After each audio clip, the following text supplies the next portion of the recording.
காலை பொற்கதிர்கள் பரவும் அந்த அமைதியான காட்டில் அருவி என்ற குட்டிக் குரங்கு தனது நாளை ஆர்வமும் சாகசமும் நிறைந்த மனதுடன் தொடங்கியது.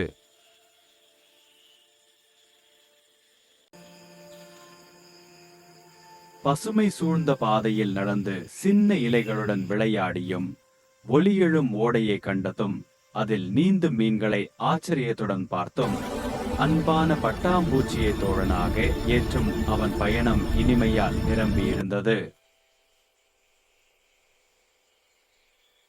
தைரியமாக உயர்ந்த மரத்தில் ஏறி முழு காட்டையும் நோக்கியதும், மான் குட்டியுடன் நட்பு வளர்த்ததும், இருவரும் காட்டில் ஓடி விளையாடியதும் அவன் நாளை மறக்க முடியாத அனுபவமாக மாற்றின.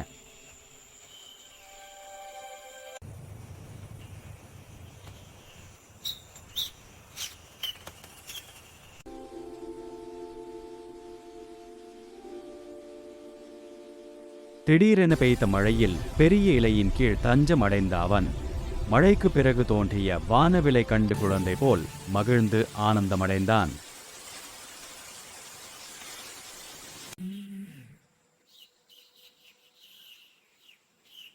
சூரியன் மறையும் பொழுது காட்டு விலங்குகளுடன் சேர்ந்து சிரிப்பும் பாசமும் பகிர்ந்த அருவி ஒரு பாறையின் மேல் நின்று முழு காட்டையும் ரசித்தபடி இன்று இருந்ததெல்லாம் தன்னுடைய வாழ்க்கையின் மிக அழகான சாகச நாளாக உணர்கிறான்.